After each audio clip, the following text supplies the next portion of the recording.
est un bon menteur dans ce monde. Ben oui, surtout dans ce domaine de Ouais. travail, vous voyez, parce que je trouve que les gens ont du mal à faire confiance justement à notre vocation, parce que c'est plus une vocation qu'un travail, d'accord, on peut en vivre, mais chez nous, nous sommes obligés, même qu'on ne le voudrait pas, on ne pourrait pas, on a ses pouvoirs, notre devoir c'est de le mettre au service des gens, vous comprenez? Donc moi, j'essaie de faire redonner confiance à la voyance, aux sciences occultes, aux gens. Vous voyez, c'est pour ça que quand les gens sont vraiment contents de moi, alors là, j'ose leur dire, écoutez, puisque à l'heure actuelle, nous vivons un petit peu tous dans le mensonge, dans tout ce qu'on veut, c'est vrai quand même, c'est difficile, il y a beaucoup de trahison. Essayez de dire vous-même que, enfin, nous aurons peut-être trouvé quelqu'un qui peut vraiment les aider. Comprenez? Et des fois, je leur demande, quand je les connais bien, parce que j'ai des clients qui datent de plus de 30 ans aussi. Ah oui. Est-ce que vous pourriez dire aux gens qui ne croient pas à la divination ou à l'ésotérisme? Je vais vous poser une question. Est-ce que vous croyez qu'on peut rendre quelqu'un catholique ou musulman ou n'importe quelle religion? Votre prénom, donc c'est Princesse Esmeralda? C'est On ça. m'a toujours appelé comme ça parce que quand même, c'est difficile à expliquer. Hein. Je ne saurais pas vous le dire, mais c'est notre descendance qui veut ça. Avant, vous n'étiez pas ici, vous étiez situé dans le sud de la France? C'est ça, oui. Dans le sud. Et qu'est-ce qui a fait que vous êtes venu ici? Mon mariage. Je me suis mariée, donc je suis venue à Rouen et puis après je suis repartie dans le Midi. J'ai ouvert mon premier cabinet à Perpignan. J'avais 20 ans et j'étais très contente d'avoir mon cabinet personnel. Donc, ça fait combien de temps que vous exercez? 43 ans. Nous faisons ça de mère en fille, de grand-mère en petite fille. Et puis aussi, loin que je me souvienne de mes ancêtres, puisque j'ai connu mes arrière-grands-parents, qui le faisaient aussi. On sait tous qu'on a ce don. Ça ne nous vient pas comme ça. Il faut naître avec. Mais je dis, ça ne s'attrape pas comme ça, parce que des fois, il y a des gens qui disent, je me suis aperçu que j'avais des pouvoirs. J'ai du mal à le croire, ça. C'est dans nous, c'est comme cela. Hein. Et puis, on le sait, de toute façon, de toute petite, qu'on sera obligé de le faire. C'est même pas une obligation, mais je veux dire, on n'a pas à choisir, c'est comme ça. En fait, ça se ressent, vous le ressentez? Oui, complètement. Hein. Puis, au lieu d'aller m'amuser comme tous les autres enfants après l'école, j'étais dans le bureau de ma grand-mère avec ma chienne sur mon pouf et j'étais émerveillée. Je regardais ça et puis j'en prenais, comme on dit, j'écoutais, je regardais, j'étais vraiment contente d'être avec elle. Donc pour moi, c'est complètement naturel, c'est comme si je respirais, quoi. C'est un don qu'en fait qui se... Héréditaire. Moi, je vis avec ça. Comme je vous ai dit, ça fait 43 ans que j'exerce. J'ai des clientes que je suis, ça va faire plus de 30 ans. Bon, bien sûr, on va pas dire que ce sont des amis, mais ce sont des personnes qui sont importantes pour moi, n'est-ce pas? Et moi, je pense que je le suis aussi pour elles. Donc, quand elles ont quelque chose, ben, n'hésitez pas à m'appeler. Comment vous avez découvert vos pouvoirs? Je suis née là-dedans, donc je savais, c'était inné. Puisque j'étais toujours, je vous dis, dans le bureau de ma grand-mère, il y avait maman aussi, mais bon, j'étais surtout initiée pour ma grand-mère. D'ailleurs, j'ai sa boule. Donc ça, c'est la boule de votre grand-mère? C'est la boule de ma grand-mère. Vous passez les accessoires, entre guillemets, de mère à fille? Ça dépend du type de divination, hein, mais moi, c'est la boule de cristal, particulièrement. Je ne fais pas les cartes. La boule de cristal, pour être plus précise, autrement, il y a de la voyance par captage d'ondes, qui est magnétisme. Toute notre famille le fait. Donc, on sait qu'on est prédestiné à aider les gens à faire ça. C'est un bien, c'est un mal, je ne sais pas, mais c'est comme ça. À partir de quel âge vous avez fait votre première expérience? J'ai commencé vers l'âge de 16 ans, mais bon, je n'étais pas assez mature, je n'étais pas assez mûre, j'étais trop jeune, voyez-vous. Donc les pouvoirs étaient là, mais peut-être pas assez... je connaissais pas du tout la vie, donc c'est très difficile de guider des gens, vous voyez, parce qu'il faut quand même leur expliquer. J'aurais été peut-être capable de faire certaines choses pour eux, mais si je leur expliquais pas un petit peu, ce serait un peu difficile. Donc à 20 ans, vraiment, j'avais mon propre cabinet. Et je suis très contente d'avoir mon bureau et de pouvoir commencer. J'en avais vraiment envie. Et est-ce que vous ressentiez déjà des choses à cette époque-là? Comment vous avez ressenti ce genre de choses? Par quel biais? Par quel biais, c'est difficile à dire, puisque c'est comme je vous dis, c'est inné. Il faut savoir une chose, si vous prenez le dictionnaire, vous regardez la définition de sciences occultes. Sciences occultes, ça veut dire sciences ésotériques. Oui. Qu'est-ce que ça veut dire ésotérisme? Science inexplicable. Ouais. Alors, bon, des fois j'essaye d'expliquer, mais on pourrait parler des journées entières, nous n'y arriverions pas. Qu'est-ce que vous pourriez dire aux gens qui ne croient pas à la divination ou à l'ésotérisme? Je vais vous poser une question. Est-ce que vous croyez qu'on peut rendre quelqu'un catholique ou musulman ou n'importe quelle religion? Je pense pas. Donc, je peux essayer de démontrer à quelqu'un que ça existe en lui parlant vraiment de choses comme je viens de vous dire, c'est-à-dire de tradition. Mais je ne peux pas pousser quelqu'un à croire.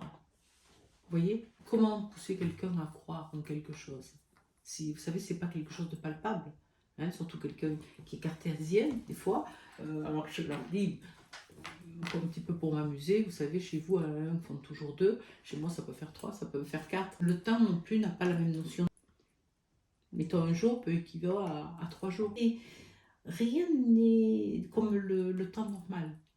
Vous savez, on passe presque dans une autre dimension. C'est assez difficile à expliquer. Voilà. Vous nous parliez du magnétisme.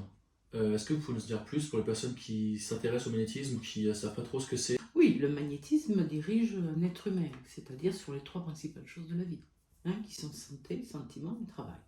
Donc, eh bien, quand elles ont besoin de force, quand elles ont besoin qu'on leur règle leurs ondes, tout simplement, je suis là pour ça, pour leur donner l'énergie et qu'elles ne subissent pas ce manque de force. Parce que quand on a un magnétisme qui commence à s'affaiblir, on subit. Et on n'est pas là pour subir, hein. La destinée, elle s'améliore et se bâtit. Donc j'essaye de faire le maximum à ce qu'elle puisse monter, tout simplement. Puis à retrouver aussi une sérénité dans les sentiments, dans les affections, parce que sans amour, nous ne pouvons pas vivre. Hein. Essayer de leur faire voir la vérité aussi, parce que des fois, elles peuvent se tromper sur les personnes. Hein. C'est vrai. Hein. Et c'est à ça que sert la boule de cristal, du coup. Pour faire ma consultation, oui. Est-ce que vous pouvez nous expliquer la corrélation ou le rapport qu'il y a entre la boule de cristal et le magnétisme? Non, ça me sert ça plutôt à avoir des détails sur la vie de la personne pour faire une consultation. C'est une consultation qui est plus détaillée. Ah, donc le magnétisme, c'est autre chose que la boule de cristal. Chose, oui. Donc, ça fait partie, si vous voulez, des sciences occultes. Mais attention, quand je parle de sciences occultes, c'est toujours dans le domaine du bon. Oui. Hein. Il n'y a rien contre la morale et la religion. Voilà, parce que ça peut englober aussi autre chose.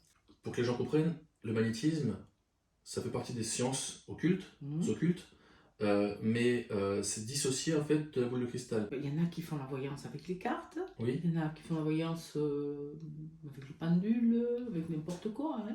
Moi, je préfère faire la voyance avec ça. Et ça vient de ma grand-mère. Mais enfin, c'est comme ça aussi que je ressens ce que j'ai à faire pour aider les gens.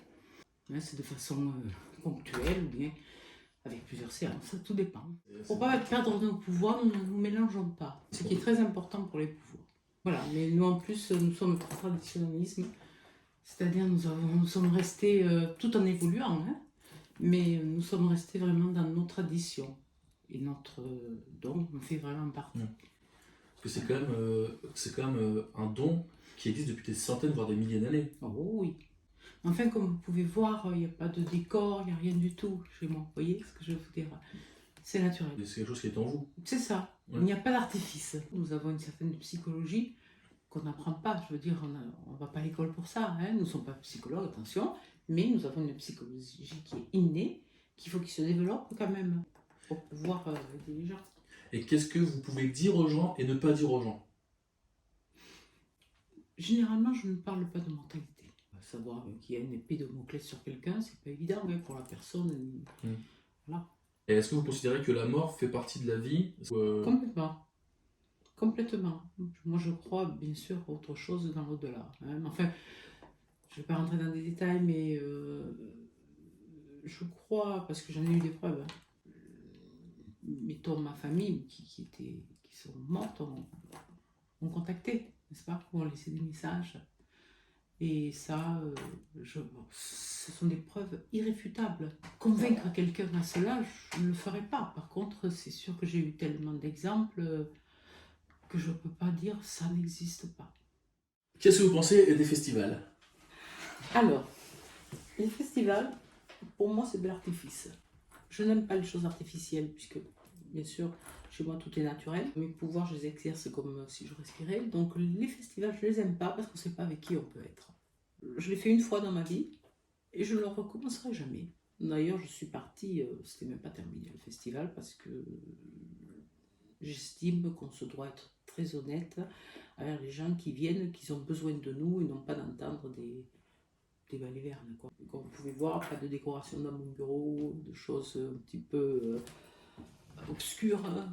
Moi, tout est clean, tout est clair et voilà. Mon but, c'est d'aider les gens. Avec sincérité Voilà. et juste avec Le plus que je puisse faire. Si vous n'avez pas besoin d'artifices, de festivals, Non. de paillettes, etc. pour faire croire aux gens que c'est possible. C'est ça. Et d'ailleurs, j'y tiens énormément. Le tout, c'est que je sois bien dans mon bureau, Oui. que les gens aussi s'y trouvent bien, et puis voilà. Bon. Qu'est-ce que vous pourriez dire aux gens qui s'intéressent à la divination, à la voyance, pour les aider par exemple à faire le premier pas? Je pourrais leur dire que je serai là pour leur parler avec toute sincérité et avec mes pouvoirs que j'ai depuis ma naissance. Voilà, et je ne suis pas là vraiment pour les pousser, hein. Je suis là pour les accueillir et ma foi, avec bienveillance. Voilà. Et peut-être ajouter, encore une dernière chose, que je n'ai rien contre la morale et la religion. Ça, c'est très important pour moi, et pour les gens aussi. Voilà. Dans les sciences occultes, eh bien, comme dans la vie, il y a le bien et il y a le mal. Vous voyez, mais quand on a des pouvoirs, il faut choisir. Soit on fait le bien, soit on fait le mal.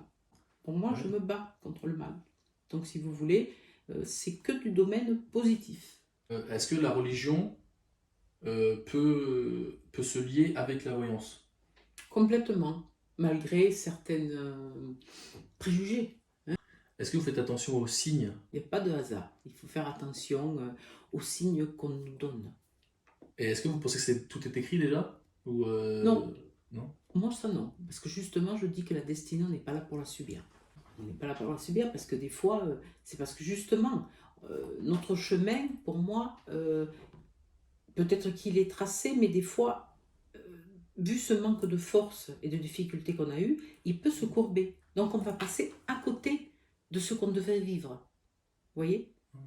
Et moi, j'essaye justement de détordre tout ça pour aider les gens, pour qu'ils atteignent leur but. Ça, c'est très important. C'est une satisfaction. princessesmeralda.fr